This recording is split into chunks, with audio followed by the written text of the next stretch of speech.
तो नमस्कार, आदाब, सत श्री अकाल। आज 31 मई 2021 दिन सोमवार की मुख्य खबरों में आपके अपने न्यूज ऑफ इंडिया चैनल में आपका स्वागत है। चलिए चलते हैं खबरों में।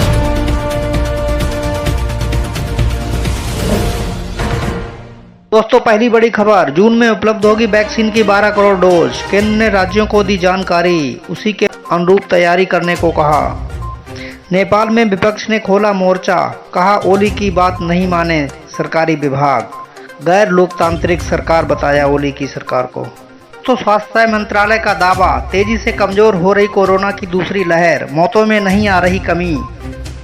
कोरोना महामारी की दूसरी लहर तेजी से कमजोर पड़ने लगी है। लगातार नए मामले कम हो रहे हैं, ज़्यादा मरीज ठीक हो रहे हैं। पिछले 24 घंटे के दौरान 1,65,553 नए मामले सामने आए, जो 46 दिनों में नए मरीजों की सबसे कम संख्या है। 13 अप्रैल को 1,61,736 मामले सामने आए थे। दैनिक संक्रमण दर पिछले 6 महीनों में 10% से नीचे बनी हुई है और साप्ताहिक संक्रमण दर 10% से भी नीचे आ गई है। उधर दिल्ली के दुकानदारों ने दिल्ली सरकार से कहा है कि संक्रमण रोकने के लिए हर शर्त मानने को तैयार, मगर आप तो दुकान खोलने दें।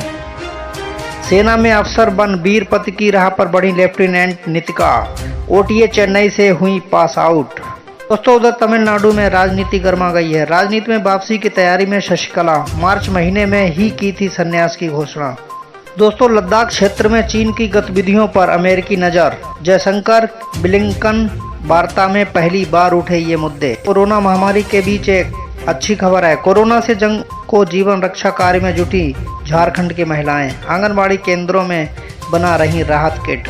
दोस्तों, अगली खबर अलीगढ़ से है। फर्जी टीकाकरण में प्रभारी चिकित्सा अधिकारी व एएनएम पर हुआ दर्ज मुकदमा। अगली खबर मानवता को शर्मसार करने वाली है। कन्नौज में हैवानियत की हदें पार कर भाई को नौकरी दिलाने का झांसा देकर बहन से सामूहिक दुष्कर्म। तो उधर कांग्रेस के वरिष्ठ नेता रणदीप सुरजेवाला ने केंद्र सरकार पर निशाना साधा है और कहा मोदी सरकार की नाकामियों की सजा भुगत रहा देश, 7 साल की 7 बड़ी विफलताएं। तो उधर चीन से तनातनी के बीच सेना प्रमुख का बड़ा बयान। चीन से तनाव के बीच सेना प्रमुख बोले, ऊंचाई वाले इलाकों में सभी महत्वपूर्ण स्थानों पर पकड़ बनाए हुए है भारतीय फौज। दोस्तों, गोवा सरकार का बड़ा ऐलान, कोरोना से जान गंवाने वाले गरीब तबके के लोगों के परिजनों को 2 लाख रुपए की आर्थिक मदद देगी सरकार। तो उधर छत्तीसगढ़ में भूस्खलन से बोरवेल में फंसने से 3 मजदूरों की मौत। तो अगली बड़ी खबर असम से है। असम के सोनितपुर में भूकंप के झटके, 4.1 रही भूकंप की तीव्रता। जान माल के नुकसान की अभी कोई सूचना नहीं है। तो आइए जान लेते हैं लॉकडाउन अपडेट। देश के किन राज्यों में बढ़ाया गया लॉकडाउन और कहां मिली कोरोना कर्फ्यू में छूट।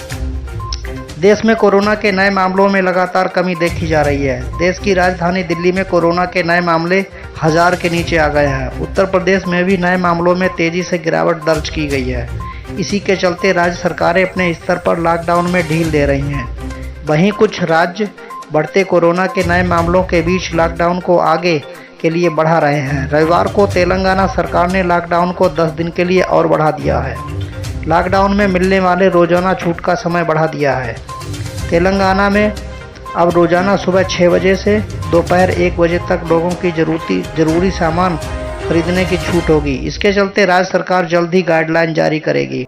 दोस्तों, उधर उत्तर प्रदेश की योगी सरकार ने राजधानी लखनऊ सहित 20 शहरों में अभी कोरोना कर्फ्यू को लागू रखा है। सीएम योगी ने यूपी में फिलहाल उन 20 शहरों में कोरोना कर्फ्यू जारी रखने का फैसला किया है जहां पर 600 से अधिक कोरोना के सक्रिय मामले हैं। इसके साथ ही 55 जिलों में भी नाइट कर्फ्यू और वीकेंड लॉकडाउन की शर्त के साथ 5 दिन सुबह 7 से शाम के 7 बजे तक बाजार खोलने की छूट दी गई है। तो कमेंट करके हमें अवश्य बताएं कि आप किस स्टेट से हैं या किस जिले से हैं तथा आपके यहाँ कर्फ्यू की क्या स्थिति है।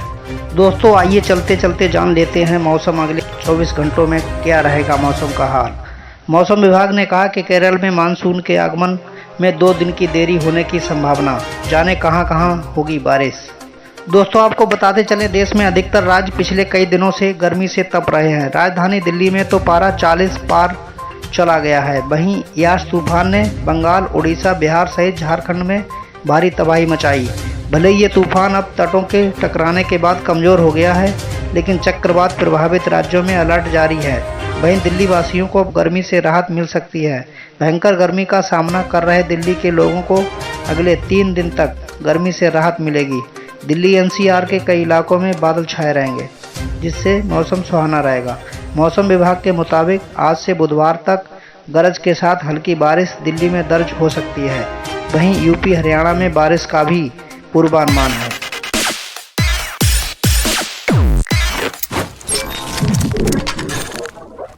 दोस्तों, आपको हमारा ये समाचारों का बुलेटिन कैसा लगा, हमें कमेंट करके अवश्य बताएं तथा ऐसे ही नई नई खबरों के साथ जुड़े रहने के लिए आप अपने news channel news of India को सब्सक्राइब करें। धन्यवाद।